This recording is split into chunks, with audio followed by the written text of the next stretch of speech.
Welcome to Female Finance Collective, where we encourage women to have open and honest conversations about all things money. In today's episode, we're going to be talking all about financial goals.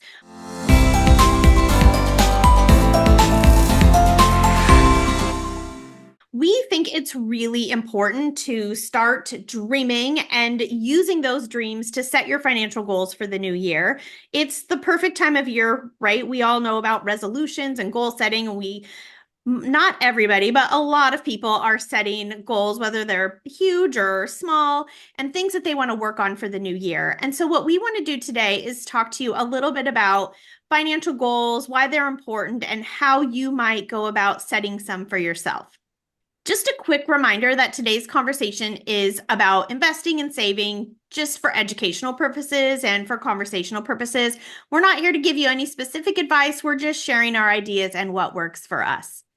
So, Sybil, why don't you get us started? Talk to us about why you think financial goals are important and how they help kind of guide our financial future. Yeah, absolutely. I'm excited to talk about this because there is a nice general motivation at this time of the year, right? In January, whether you totally buy into the one word or, dreaming up or vision boards, it doesn't matter, but there's this kind of this vibe in the air, right? So it's a really good time to talk about it. And the reason we really need to talk about financial goals is because, well, if we're going to make these dreams, we got to also figure out the finances to get there, right? So we have some of us, I like vision boards, do these vision boards, and then the next step we might fail to do, and that's like actually setting the goals and figuring out how you're going to get there. And so for me, that's a big part of why. I also know that there's a lot of people that don't like goals because we feel like oftentimes we don't meet them and so we failed, right? And so really what I try to think about around goals is putting something out there and knowing it can be a post that moves, but it's something I'm working towards actively, right? With our finances, we have to take action. We can't move forward with our finances if we're not taking action. And so for me, setting goals helps me make an action plan and move forward. So that's like my big why, because I am a dreamer. Those of you that have listened to this podcast for a while and follow, I love to dream. Maybe to a fault, maybe too much, I don't know. But I am a dreamer. And so this goal step is an important next step for the dreaming. And let's also not diss the dreaming, because if we can't imagine where we might want to go, we probably won't get there, right? We need to put it out there. We need to try to make it happen. And so, in my opinion, the dreaming is a really, really important part of this to do alongside the financial goals. And it helps me be more motivated to take action to meet the financial goals that I want to end up setting. So I can, if I don't make it all the way, that's okay, at least get closer to the dream. And I am the kind of dreamer and goal setter that I change my signposts. I do allow myself to be like, well, I set a kind of a stupid goal. There's a book about that, but it helped me and motivated me and got my mindset ready to move forward. And now I want to shift this way, and knowing that's okay is a really important part of this for me. I tend to really connect with the dreaming, and specifically at the beginning of the year. I find we go from the holidays, all that chaos, extra food, lots of family time, and then suddenly we're back to work, back to business, and it's a really hard transition to make. And I tend to feel very anxious and quickly step into that overwhelm mode. So I like taking some time to really dream about what I would like to happen in the next year, the next 3 years, and kind of beyond that as well. So really, taking intentional time to relax and dream. And I use that as the basis for starting to set some life goals. And naturally, all of them involve some sort of financial aspect. So I start with what I'd like to achieve in life. and then figure out the numbers that are needed to support that.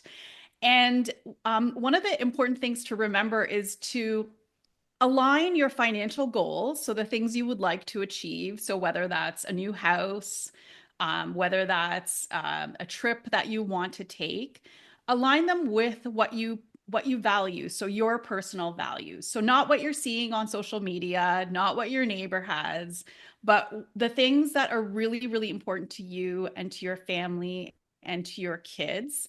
And I find doing that step is so helpful because then you're very committed to your goal. So you're buying into the vision, you're very, very aligned to what you want to achieve, and that will help keep you motivated because the year-end spark does go away fairly quickly. And if you're able to personalize what you're trying to achieve, that is definitely going to help you out. What about you, Jen? What's your thinking on goal setting, whether it's the start of the year or at any time? Well, I also resonate with the dreaming piece. And I know that not everybody does, right? For some people, if we said set a financial goal, they would get frozen and not even know where to start because that sort of, for whatever reason, maybe it's like traumatic life experiences or just like where they are now, it becomes very hard for them to picture this big future, no matter what it's about. So I think the first thing is to let yourself dream. If it's not something that comes naturally to you, like flip through a magazine or scroll through Pinterest and like just get inspired by things, not to copy other people and do things exactly like someone else, but like what resonates with you. I keep watching these, you guys, I'm slightly off track, but I think you'll get what I'm saying. So, do you keep seeing these people on Instagram who are homesteaders? If you want to be a homesteader, it's like this huge trend right now, homesteading. If you want to be a homesteader, have at it. Go for it. I think that's great. If it's something that feels really important to you, if it aligns with your values, like Mary Lee said, if it's something that's really important to you. But I have also watched people who I know fall into this, what I will call homesteading trend. And they're doing these homesteading things and they're starting to use these homesteading hashtags. And I'm like, a homesteader. And then suddenly I realize, oh, that is not part of them anymore. They're really just back to like who they really are. And I think that is exactly what we need to be thinking about when it comes to our finances. Just because someone you like or admire or respect is doing something doesn't mean it's right for you. And you can appreciate and acknowledge, like, hey, that's pretty cool that they're doing that. That doesn't mean you have to do it too. And I think that is true for finances, for lifestyle, for all of those things, right? So I think the biggest thing is just to let yourself dream and think about where you want to be. Like, what would be amazing? Like, what would be like beyond your wildest dreams in 10 years? And then bring it in a little bit. What about 5 years? What about 1 year? And just start writing those things down or jotting down little doodles, whatever helps your brain think.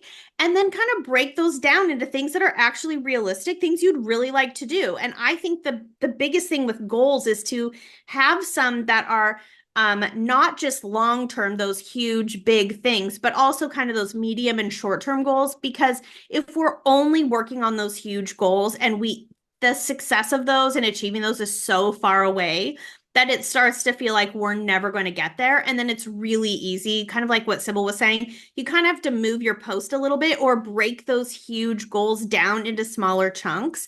So I think let yourself dream, come up with those huge things, and then think, what can I do? Like, what would be something I could do this week or this month? What's a short-term goal I could work on to get myself in that direction? What's like a midterm goal? Do you guys think midterm goals, are they like a year to you, like 6 months to a year? How would you categorize them? I'd usually say they're kind of 1 to 3 years is One my to three. usual time frame. Yeah, for a midterm where it's a little more than a year, but it's not like planning for retirement or saving for a big house deposit or things like that. I'd say those are midterm for me. Okay. And so then long But term would be, go ahead. yeah, but for personal finance, it's so personal. So you might have a goal that you want to achieve in the next month. Like a lot of people tend to do things like no spend challenges in January or February, and that can be a great, really short-term goal. So you might have something that you choose for later on in the year that becomes your midterm goal. So it's really personal to what you choose.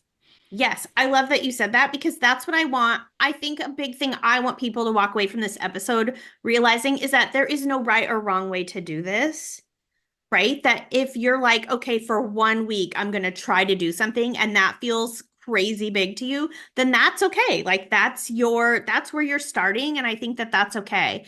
So I think it's really important to just kind of do your dreaming and then break it down. Things I really want to work on right away, things that I'm going to kind of plan for a little bit longer, like that maybe 6 months to 3 years kind of thing, depending on where you are.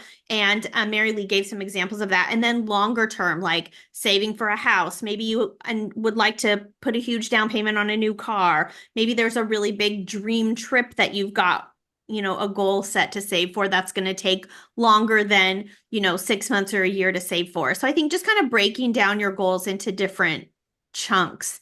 Once we set the goals, and we've kind of talked about this, what are some pitfalls that you guys can think of when setting these financial goals? Because there are many pitfalls when it comes to goal setting, I think.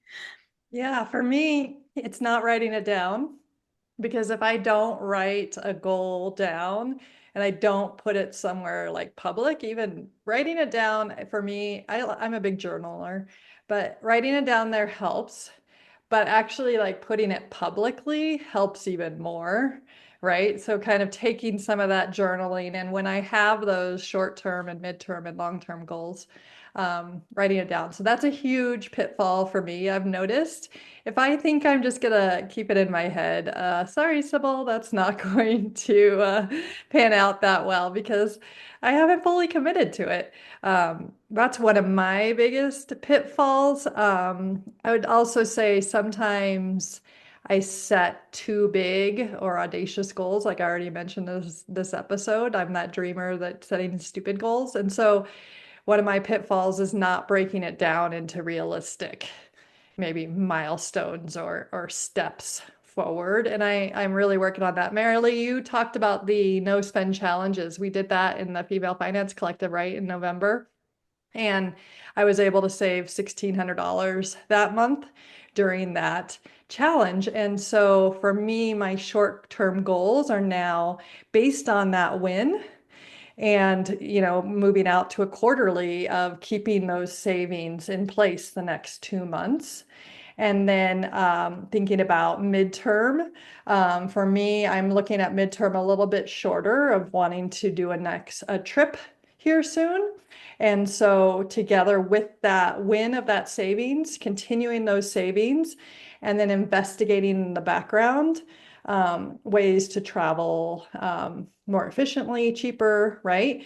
And then my long-term goals around travel are to be able to put in, 2 trips a year kind of thing. So, and then I have, other short and medium and long-term goals as well. But for me, that's kind of how I'm thinking about it now. Like right now is like, here's the short term, medium term, long term for this one thing of having the finances to travel. And so that includes, we had to either make more money or spend less, right?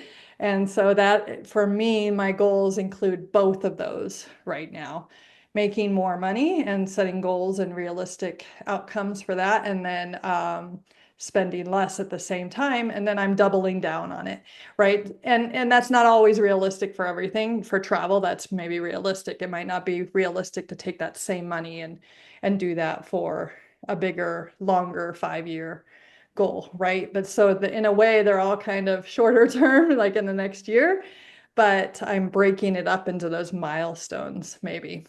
One of the pitfalls I notice within myself is if I set too many goals, I lose focus and I get completely overwhelmed. So I find for me it's helpful to just have 2 to 3 goals and just have focus on those. And, especially at the beginning of a year, you can get really overexcited. You want to achieve a lot of things. You set so many different goals for yourself in all different areas of your life.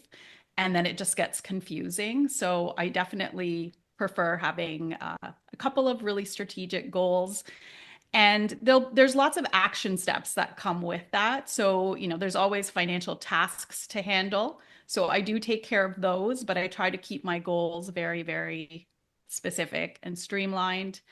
The other pitfall that I see a lot is when a goal is too vague. So things like I want to buy a home. Um, refining it, doing research is free. You can figure out what kind of house you would like, what price point that would be. And then it's easier to figure out the math, like just figure it out what kind of down payment you'd need and see how long that would take you. So really refining the goals and making them as detailed as possible is helpful. Yes, I know we've shared this before on an episode where we talked about goals, but that SMART goal, I mean, I think most people have heard of a SMART goal. It's when you make sure that your goal is specific, measurable, attainable, relevant, and time bound, or that there's a time associated with it. I think that I also have a pitfall of setting too many goals. I'm like famous for making this like page of things. And then I'm like, well, how am I even going to do that? But if I force myself to turn my list of goals into SMART goals, like, oh, exactly what specific thing am I trying to achieve? How am I going to measure it? How will I know when I achieve it? Is this actually realistic? Is it relevant to like my big picture, what I'm trying to do? And can I do this in a like specific amount of time? If I really break down that big long list, many of them either kind of go together, can be created as stepping stones, or don't really make sense for where I'm at and what I'm working on in my life right now. Because making them into a SMART goal and like putting all those elements to it, I'm like, no, this is too hard, or it's not right. This would be a nice someday, but not for right now. Just trying to associate them or connect them with those SMART elements, I guess is what I'm saying. If you can't, then maybe it's not a goal that you're ready to work on right now. If it's not lining up with your values or what other things that are more important to you, then it's one to like put on the someday list, but not the right now list. That's really smart, Jen. Well, I would have like a chart paper full of goals I want to work on. And then like Mary Lee said, pretty soon I've done none of them because Yep. I've done tiny bits of all of them.